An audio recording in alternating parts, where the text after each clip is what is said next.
expliquer ñi nekk ci kaawu graaw yooyu par exemple en France ni leen di defee dem bay di def ay respirateurs artificiels yooyu est-ce que réellement Sénégal am na matériel yooyu nga xam ne mën nga fay parce que en France ay Sénégal la dañuy dem ba waaye respiration du jóge day artificiel dañuy dem ba retiré dañuy dindi fekk ko fee di ko faj moom. di nuyu auditeurs en réalité booy déglu ci ku xamul noonu la ñuy fajee en France malgré tout am nay décès mais est-ce que parce que man dama jàpp ni ñëpp ñu dem cas grave bañ koy wax dañuy mujj gaañu te man xam naa ne professeur yi ñu yor ëpp leen xam-xam yombul ci àdduna en tout cas ñoom ñu am fa nit ñi jàng am nañ xam-xam boobu mais est-ce que am nañ matériel bi nga xam ne en Afrique pour mën a parce que comme ni ko waxee feebar la boo xam ni kenn xam ko deuxièmement je pense que DER. war nañ def tax am na lu Pape Djibril Fall waxoon benn jour ñu xam man sax d'accord ma ci jour boobu mais je me suis rendu compte que jot na pour ñu def loolu il faut ñu tester nombre bu bari. parce que seetlu da nga seetlu léegi ba léegi ñu ngi ci 10% bi nag quand même. ba léegi ñu ngi ci 10% parce que tey bu ñu testé ay 500 personnes ay 66 ñu am heure bopp testé 40 400 yaa ngi ci wala 200 nangam yaa ngi ci 30 ko donc ba léegi ñu ci force 10% oui mais est-ce que mënuñu gën a yokk nombre bi ñuy ciblé pour jéem a retracer ñi ko yor immédiatement mën leen a bloquer parce que quand même faut aussi naa féliciter vraiment et très sincèrement le ministère de la santé parce que da nga seetlu affaire bi man dama toog di xalaatee ma ne mais ñii bu ñu defoon benn liggéey avant mu fu le Sénégal toll tey parce que bu ngeen déggee bu ñu nee 30 cas toujours 90% yi dañu naan la c'est des cas suivis. te cas suivis c'est parce que retracé nañ ñi feebaloon. ba leen a wër ba confiner leen dans les hôtels moo tax nag cas suivi bu amoon benn temps bu xaw a yàq foofu doot yooyu ñuy lim doot nekk cas suivi mais cas kii lay nekk. communautaire boobu lay gën a garaaw donc vraiment je félicite les médecins tous les ñi yor xaw ma ñeneen ñoo xam ne ndax police ak gendarmerie lañ bokk en tout cas ñu ne ci comité bi yëpp man je les félicite ci loolu am solo la y compris le ministre bon mais est-ce que ñun tey waruñu taxaw ci nombre de tests yi.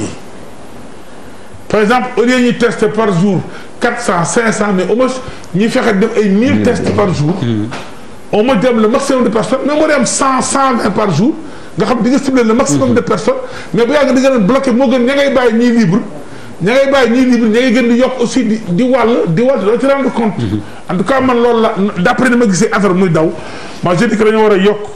kii bi ñuy parce que heure bu ñu koy yokkee xoolal bu ñu nee 100 tests ay 5 cas ngay am.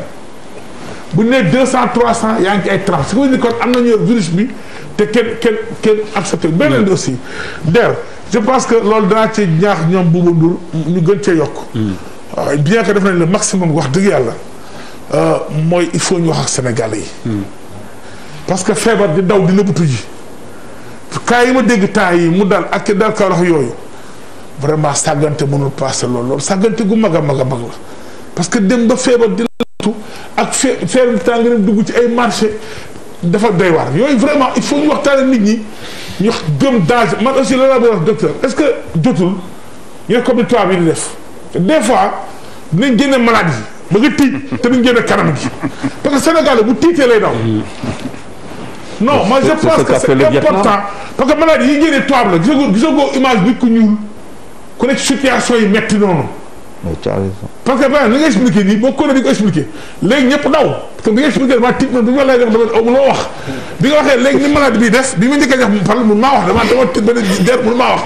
donc ku mel ni yow war nay wax exactement ni nga xam maladie bi parce que dañuy yaakaar ne grippe li nga wax fi non grippe du ñu rey pale gën a garaaw maladie mais li nga expliqué ni moo gën a garaaw pali donc non li wax ni c'est la vérité Sénégal il faut ñu xam danger maladie bi xam ni muy def nit ñi léeg-léeg foog ñu filmer bañ a génn kanam gi ñu xam ni yëf yi mi ngi nii parce que dama toll fa amatul nëbb naan leer nit ñi daw ko xam nga nag bien fait di wax yan quartier la am mais même cas contact yi war nañu xam ci yan quartier la nekk léegi moi je pense que information yi joxe par 10 heures dafa war a gën a yaatu au lieu ñu naan xam nga dañu naan cas contact cas communautaire ñu naan koñ bi ak koñ bi mais même cas contact bi nañ wax ni cas contact yi koñ bi ak koñ yi dina tax waa koñ boobu gën a tiit parce que boo nee cas contact rek bàyyi noonu te bu fekk cas contact yi mi sa biir koñ te xamuloo ko nga naa egseegul suñu koñ sax na yow gasaan nga mais loolu musiba la. je pense que il faut ñu wax nit ki wala leen lii da leen di rey. nit ñi mën a tiit dellu ginnaaw. Birima on a compris donc.